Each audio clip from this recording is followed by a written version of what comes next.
नीतीश कुमार ने भारतीय जनता पार्टी को एक क्लियर मैसेज दे दिया कि जेडीयू अपना एक भी सिटिंग सीट चिराग पासवान के लिए छोड़ने नहीं जा रही है, चाहे वो चकाई का मामला हो या फिर कुशेश्वर स्थान कल्याणपुर का। कोई भी एक सीट पर जेडीयू कोई कॉम्प्रोमाइज करने के मूड में नहीं है। नमस्कार, द इंडिया टॉप देख रहे हैं, मैं हूं आपके साथ बिरजू सिंह। देखिए, एनडीए के अंदर चिराग पासवान को मनाने का सिलसिला जारी है। भाजपा का नेता कभी पटना आवास पर पहुंच रहे हैं तो कभी दिल्ली में, लेकिन कोई बातचीत नहीं हो पा रहा है। बातचीत हो भी रहा है तो बात नहीं बन पा रही है, क्योंकि संख्या के हिसाब से जो सीटें देनी है वो तो ठीक है, 22, 23 या 24 सीट, लेकिन क्वालिटी के हिसाब से चिराग संतुष्ट नहीं है। चिराग का जो मनपसंद वाली सीट है वो जेडीयू के पास है, जो कि जेडीयू देने के मूड में बिल्कुल नहीं दिख रही है। आज मुख्यमंत्री आवास में मुख्यमंत्री नीतीश कुमार समेत तमाम बड़े नेताओं की मीटिंग हुई, जिस मीटिंग में उम्मीदवारों के चयन से लेकर गठबंधन के अंदर क्या पर मामला फंस रहा है, तमाम चीजों को लेकर बातचीत हुई। और जो जानकारी आई है, जेडीयू एक भी सीट, खासतौर पर नीतीश कुमार अपना एक भी सिटिंग सीट चिराग के लिए तो बिल्कुल छोड़ने के मूड में नहीं है। अब जरा सा समझ लीजिए कौन कौन सीट है जहां पर मामला फंस रहा है। एक सीट जमुई की चकाई है। चकाई में 2020 में निर्दलीय चुनाव जीते थे सुमित सिंह, बिहार सरकार में फिलहाल वो मंत्री हैं। तब उन्होंने नीतीश कुमार का समर्थन दिया जब संख्या के हिसाब से नीतीश कुमार संकट में थे। नीतीश कुमार ने उन्हें मंत्री बनाया। आज उस चकाई सीट पर चिराग पासवान की नजर है, और उस नजर के पीछे का एक कारण यह भी है कि सुमित सिंह और चिराग पासवान के बीच व्यक्तिगत संबंध अच्छे नहीं हैं, और राजनीति में चिराग व्यक्तिगत संबंध को भी खूब बुनाते हैं, खूब बदला भी लेना जानते हैं, और इसीलिए चाहते हैं कि वो सीट एलजेपीआर ले ले ताकि सुमित सिंह का पत्ता एनडीए से कट जाए। अब जो 2020 को देख लीजिए, 2020 में सुमित सिंह को टिकट नहीं मिला जेडीयू से। नाराज सुमित सिंह मैदान में उतर गए निर्दलीय, और निर्दलीय वहां के लोगों ने खूब प्यार समर्थन दिया। 45,000 वोट निर्दलीय जीते थे और 45,000 वोट सुमित सिंह को मिला था। इसके अलावा संजय प्रसाद जेडीयू के कैंडिडेट, एनडीए कैंडिडेट, जिनको जनता ने जो है वो तकरीबन 39,300 वोट उनको मिला था। और एलजेपी चिराग पासवान की पार्टी, उनके संजय मंडल उम्मीदवार थे और उनको 22,635 वोट मिला था। चिराग का यही तर्क है कि भाई अकेले लड़कर 22,000 लाए हैं तो वो सीट हमको किसी भी हाल में चाहिए, जो कि जेडीयू नहीं देना चाहती है। अब भला नीतीश कैबिनेट में मिनिस्टर, उसका टिकट काट दिया जाए, ये बात पचने से रही। नीतीश कुमार किसी भी हाल में वैसे लोगों का पत्ता नहीं काटना चाहते हैं जो विपरीत समय में उनका साथ दिए हो। तो चकाई भी नहीं मिलने वाला है। इसके अलावा कुशेश्वर स्थान पर भी चिराग का दावा है।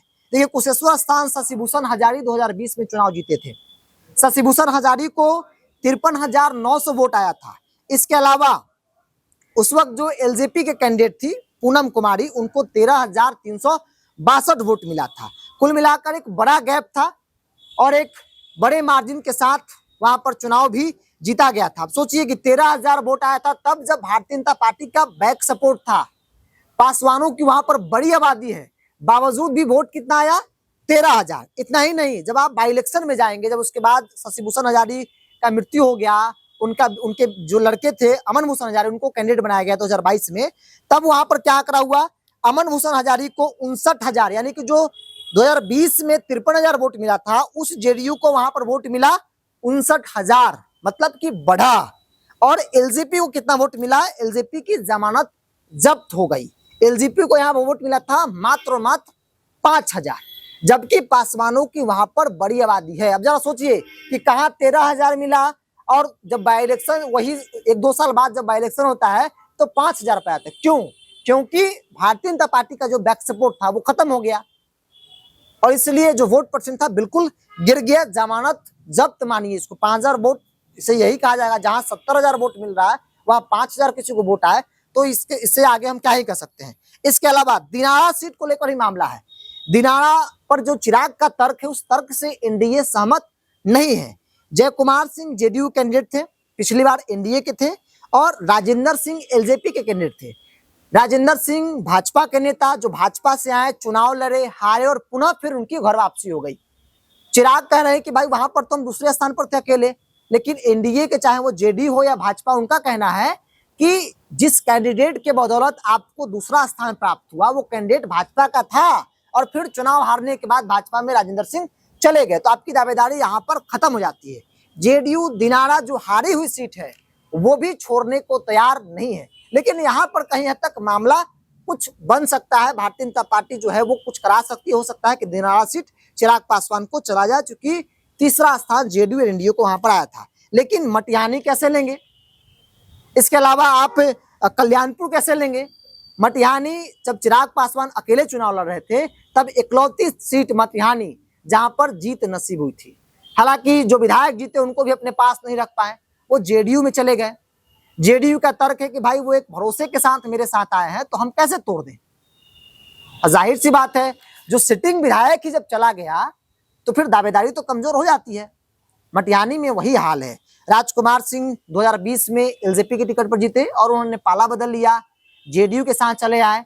जेडीयू से उनका कमिटमेंट और नीतीश कुमार अपने वादे को पूरा करने में बिल्कुल, इस मामले में तो कोई सवाल खड़ा नहीं कर सकता है। तो यहाँ भी माना जा रहा है कि मटिहानी सीट एलजेपी-आर को नहीं मिलने वाली है। ये बात आज नीतीश कुमार ने तय कर दिया। सीएम हाउस की इस बैठक जहां पर जेडीयू के तमाम बड़े नेता थे, चाहे वो ललन सिंह हो, विजय चौधरी हो या फिर कार्यकारी जो अध्यक्ष हैं संजय झा, और इन नेताओं के जरिए नीतीश कुमार ने भारतीय जनता पार्टी को क्लियर मैसेज दे दिया कि जेडीयू अपना सिटिंग सीट किसी भी हाल में चिराग पासवान के लिए तो बिल्कुल छोड़ने के मूड में नहीं है। अब चिराग और जेडीयू के बीच का क्या रिश्ता है मुझे बताने की जरूरत नहीं है। अब जरा कल्याणपुर को देख लीजिए। कल्याणपुर से महेश्वर हजारी विधायक हैं, कई बार के हैं, बिहार सरकार में मंत्री, कई बड़े पदों पर रहे हैं और नीतीश कुमार के करीब के नेता कहे जाते हैं। हालांकि हाल के दिनों में थोड़ा रिश्तों में जो है खटास आया है। 2020 में महेश्वर हजारी को आया था 72,279 वोट आया था और चिराग पासवान के कैंडिडेट को मिला था 23,163 वोट। यहाँ पर लेफ्ट की पार्टी चुनाव लड़ रही थी और लेफ्ट और एनडीए यानी जेडीयू के बीच जो है हार जीत का जो अंतर था वो 10,000 था। चिराग पासवान को कितना मिला? 20,000 और जेडीयू कितना मिलता है? 70,000 से अधिक। तो ये अंतर था। चिराग चाहते हैं कि भाई महेश्वर हजारी का टिकट किसी प्रकार से कटवा दिया जाए, क्योंकि है तो दोनों रिश्तेदार। मेरी जानकारी कहती है शायद मामा भगना का रिश्ता है, लेकिन रिश्ते अच्छे नहीं है। इस कारण से चिराग जो है वो इस सीट पर अपना नजर बनाए हैं ताकि ये सीट अपने झोली में ले लिया जाए और महेश्वर हजारी का पत्ता जो है वो काट दिया जाए। इसके अलावा सिकंदरा एक ऐसी सीट है जिस सीट पर भी काफी गंभीर मामला है।